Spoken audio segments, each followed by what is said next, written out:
variance and do just one at a time where you assess the, I know it's not your job to drill well, it's not your job to regulate water. You gave me homework last time to go read about DNR. By the way, they do not regulate water.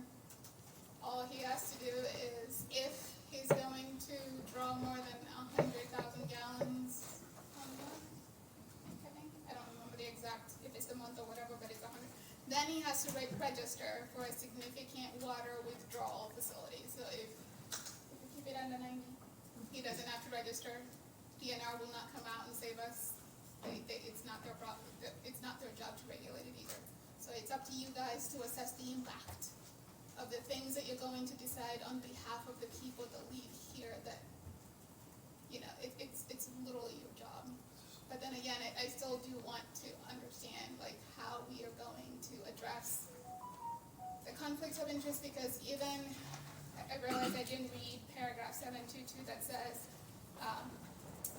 no member that serves as the APC shall prepare or present argument or reports or attempt to influence the decision of the APC in which he or she has financial interest.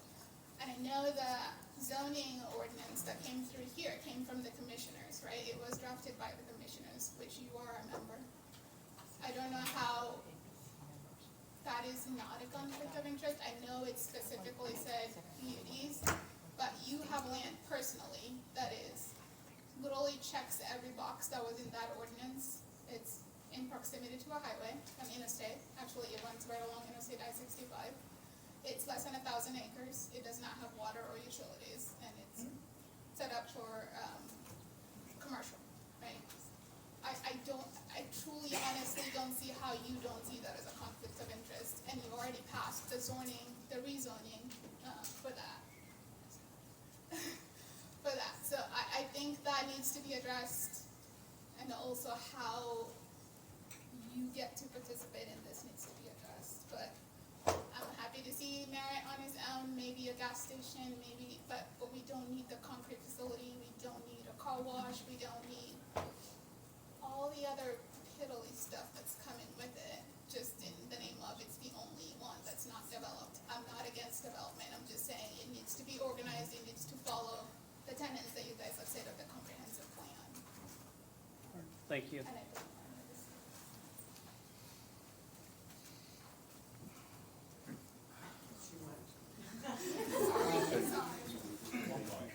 Am I allowed to ask questions? They're bringing it in. How much water do you use per month? How many millions of gallons? We're gonna cover that. Tonight? Yes. Tonight? Yep. Yeah. Yep, we're prepared. Okay. In case I don't want to stick around, what's the number? Wait. What was your question? How many millions of gallons per day will the ready mix operation use? How much is it use per month? Week? Okay, and you're going to talk about, so that will be part of their rebuttal, talk. All right. It's just the water thing is going to affect a lot more people than know about this meeting. And I have no doubt that this gentleman runs a great company. That's where the testimony was given by everyone in here today. However, at the end of the day, it's going to affect longer-term residents that are out in the county. Their wells, that's a problem. So, All right, thank you, appreciate it. Anybody else like to speak?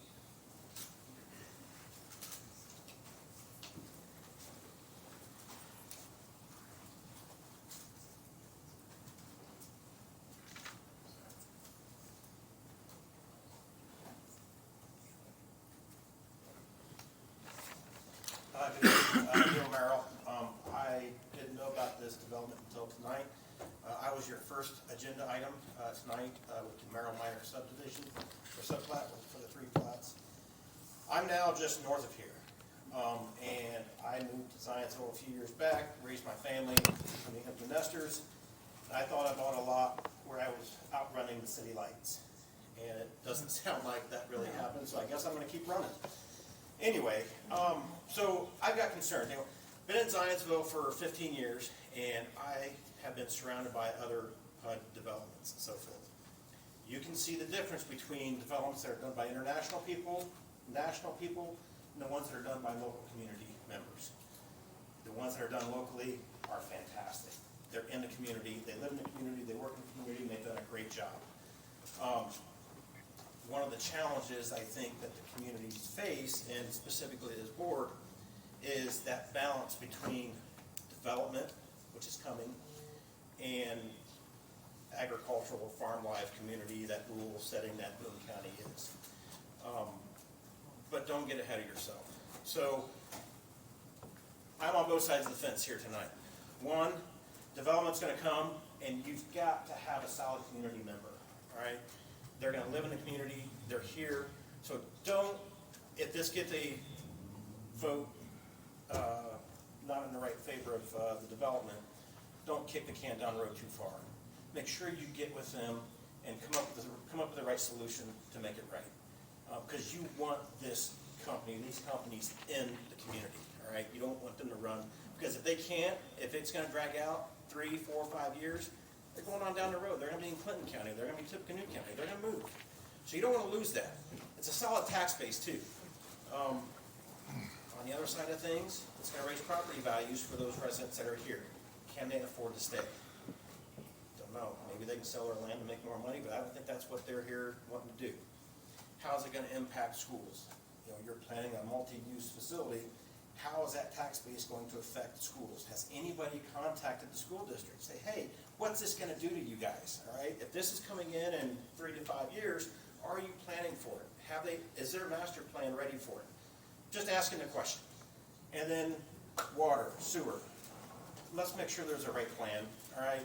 It's gonna come up, let's get the water here. Sewer, temporary septic tanks, that's not the right answer, all right? Let's take care of that. So let's figure out a good solution to give them what they need to anchor and put down roots here. And the final thing is infrastructure. Is the county, is the highway department ready to front the bill for all this development? I know you guys don't have the answer, I don't have the answer, I know they don't have the answer. So make sure the highway department's ready to go, because it's gonna create a lot of traffic on those small county roads. We all know they're not built for it. So let's make sure the infrastructure is there, and there's a plan to time that out right with these companies. So I wish you the best of luck, I wish both companies and the residents the best of luck, and that's all I got. Thank you. You thought everybody that was here to support your petition? Yeah, no idea. Did you sweat a little bit when I asked if anybody wanted to speak against it? So I promise to keep this in 20 seconds, but I want to emphasize what he's talking about with the taxes with the road. So 350 West, it's a very, very narrow road. And again, keeping traffic from going south or north on 350, because now there's an entrance exit. So 350 West, even that became a debate at the Stuff for the Bike Park with Lebanon, because it was recognized that that road is not meant for very much traffic. Bridge, you gotta really scoot over if you're trying to pass somebody through there. So there's gonna be a lot of road work that needs to be done. And counties right now, with the state, property tax, all of that, are struggling with funding. So where is this money gonna come from to do all of these county roads around here that are not within the PUD, but they are county roads? Thank you. All right, thank you. Anybody else like to speak? Is there anybody outside that would like to speak?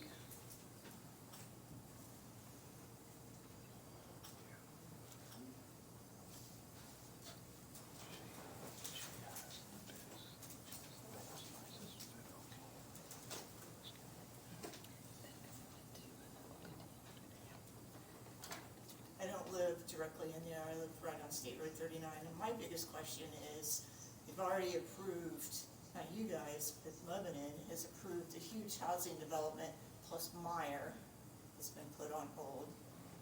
Farmland beside me and behind me got approved for duplexes and apartments, and that's on hold.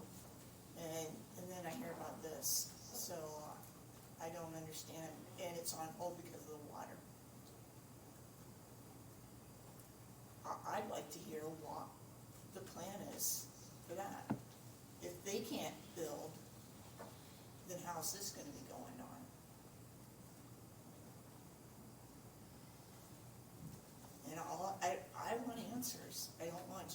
people staring at me, and God, my, I'd like to know what the answer is, what the plan is. You drill well.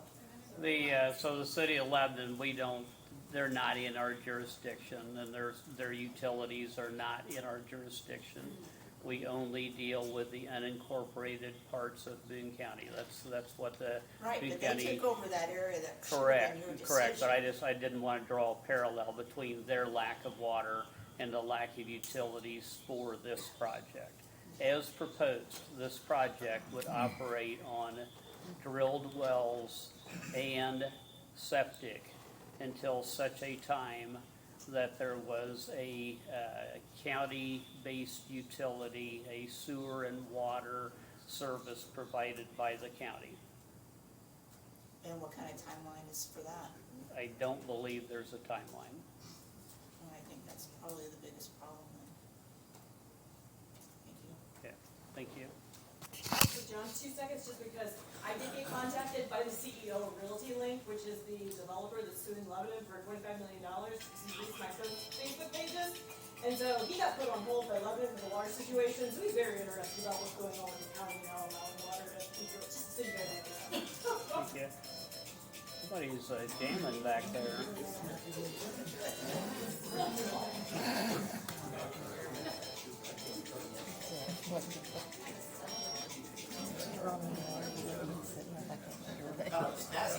Yeah, well, it was. It actually, it brought a little levity to the meeting, which is not a bad thing. So, would anybody else like to speak for or against this petition? Anybody in the hallway or the hallway people all aware? Well, I have one more little question for you. I've already spoke. Didn't a few months ago when we had these meetings out in Western Boone, when they talked about all this overlay project and everything was talked about then about keeping everything down here on 32 and so forth, and it wasn't really gonna travel any other direction for a while. Did that just kind of get scrapped, or? That's not accurate. Oh, okay. Our overlay plan fully recognized that there was the probability of development in this area. And that's Okay. why we have an overlay plan, Okay. to address responsibly that development. So are any of those setbacks along that road on that overlay, does that come into play with the overlay plan It- along It 47? does. And everything's within compliance of that overlay? It is not. It is not? Huh, okay. Thank you.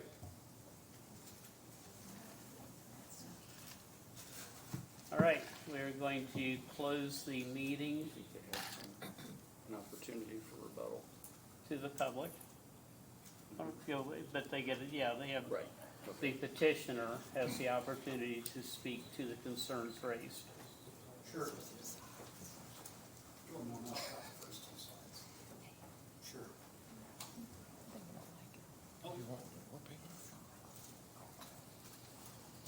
So I think someone referenced the IFA, which is the Indiana Finance Authority.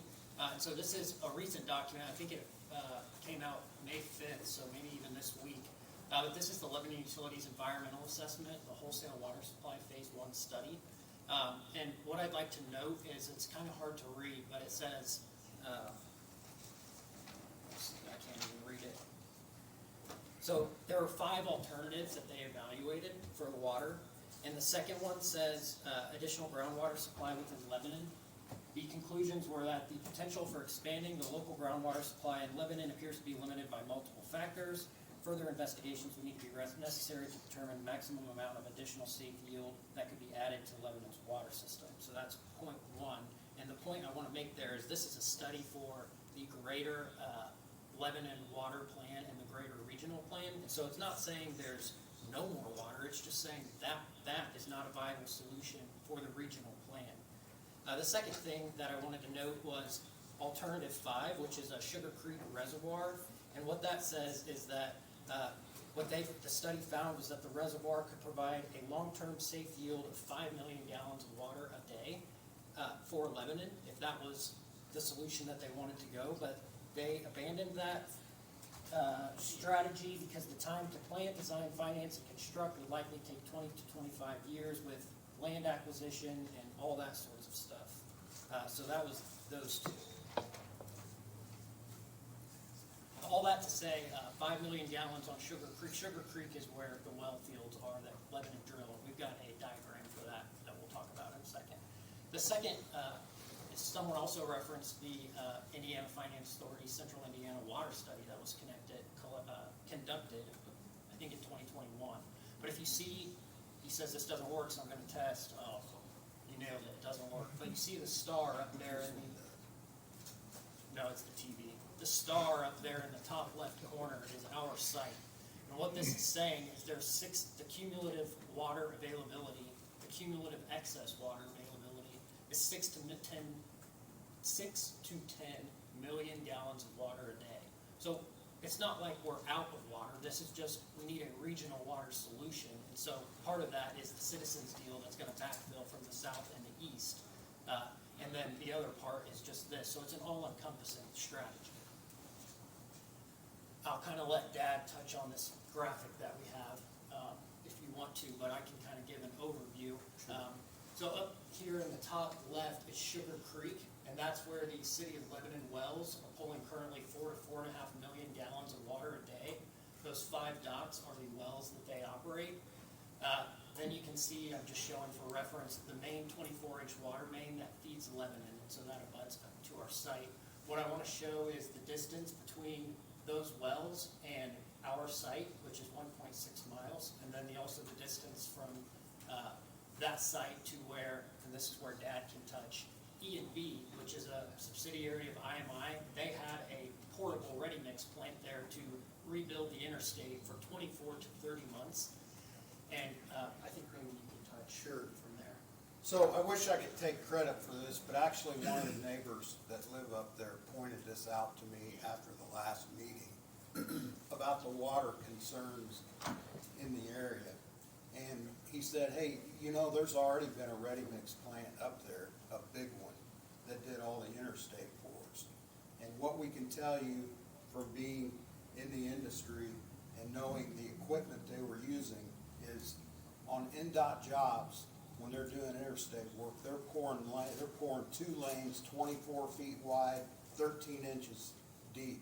And they make long, big pours because the more stops they have, the more grinding typically they have. So they make big pours. Those pavers they use can pour between 2,500 up to 4,000 yards a day. So depending on the mix, that's 30 yards in every cubic, or 30 gallons in every cubic yard of concrete. So if you do that math, they were using between 75 and 120,000 gallons of water a day out of that plant. The guy that pointed this out to me lives in close proximity to this. They did not have any issues with their wells. Hoosier Agrimatic did not have any issues with their wells. And what I'm here to submit to you is that Shelby, on average, is going to pour 600 yards a day, so 18,000 gallons of water. On a big day, 1,200 yards. So we're not pouring, Shelby is not producing near the yardage that was already produced when they poured the interstate. So I'm confident that what we're going to do is not going to affect the wells because it's been done before and it hasn't affected the wells. The other thing that I would commit to tell you is that if DNR comes in and they determine that we affected a well-designed and well-maintained well, we'll remediate that situation. That's how confident we are. And we are not a big water user. We have offices and a few bathrooms. Shelby's office is not a big user. The other users that we have coming in are not, we're not drilling high capacity wells in here. So again, I submit to you, it's already been done up here with no ill effects. And that's not something I made up. The interstate is there and it's done and nobody had any issues. And the plant's gone. They only, what, 3 years that plant was there?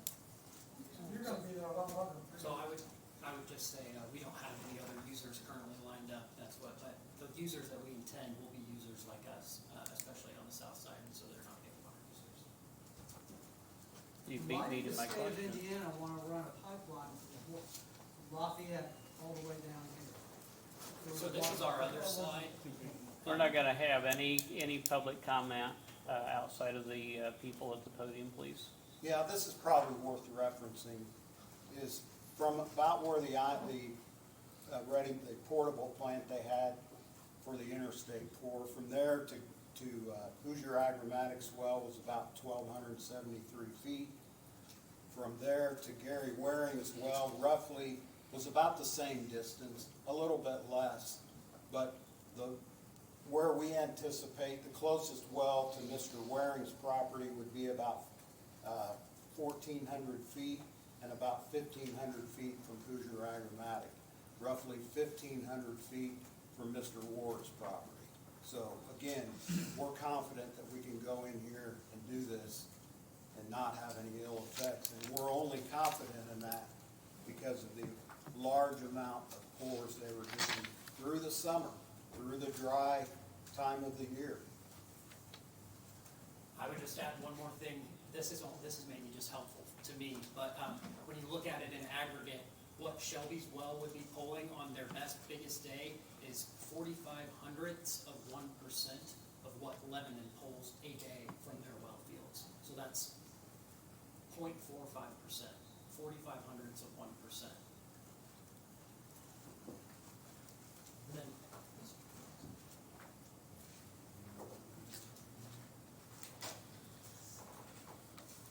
That's the other thing I would tell you is that I hear that the concerns about the traffic. I would, Google's a great thing when you need it, but Google's a terrible thing. It happens all the time now. You get alternate routes as soon as the interstate's backed up or anything like that. You have trucks on the country roads. It happens. And what we'll do to mitigate that is I can tell you that our users, Shelby, ours, and anyone else that comes in there won't be turning left on 350. All we can do is signs, but we can monitor that. There are folks, there are suppliers, our employees, and we're committed to keep that from happening. But I can't guarantee that there won't be a semi that's following Google going down that road. That is what it is. So, I think that's all I've got. Do you have anything else? Again, we would much appreciate favorable recommendation to this commission.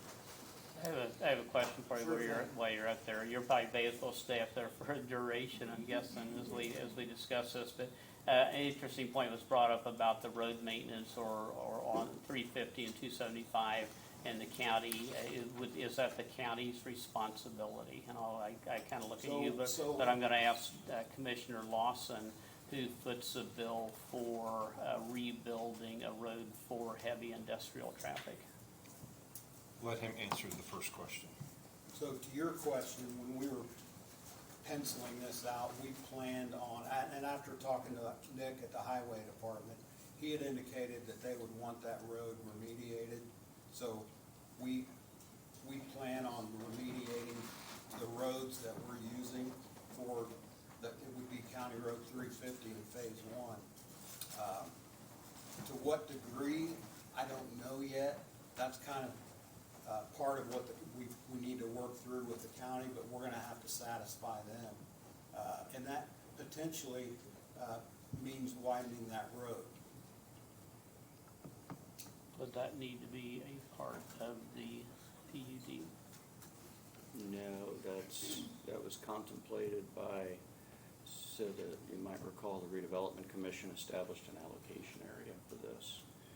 And it was contemplated that would be part of the bond proceeds, would be the realignment of 275 and potentially additional work on 350. That would come out, be paid for out of the bond proceeds.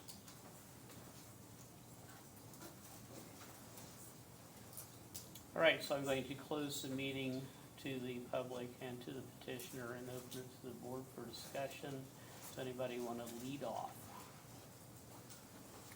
probably be missed questions for you, but you can answer them from there, so. I'll ask. Yeah, that's a good idea. Why was this water stuff not in our packet?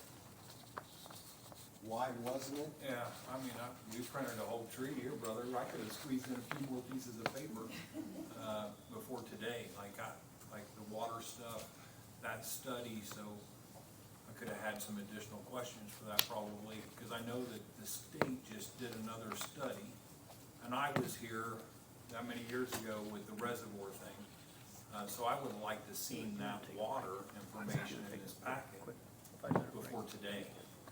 So why was it not in here? I wanna talk to you. Okay, yeah, sure. All that water information that you just had, that PowerPoint stuff that you just wrapped up with, how come that stuff wasn't in here? It was our ordinance that was in there, and then we figured we would just present it. Okay, yeah, you see what I'm saying? I would like to review it Yeah. before today. It's public information, I would have been happy to send it to you, we were just told we couldn't really communicate with the plan commission, so, but we told. Tad, would you mind if I interrupted you and we did a 5-minute break so people can use the restroom and That'd be stuff like that? great, 'cause we really need blood thinner and all for my meds, I'm way behind. Yeah, so let's pause briefly for a 5-minute break. Thank you for that suggestion. Yes, thank you. I told Deb I'll try, although I keep drinking water. Yeah, you guys keep drinking tea and water, I'm not even drinking it. Well, my mouth is dry. 63-year-old prostitute. Yeah, you are an old one, aren't you? You're older.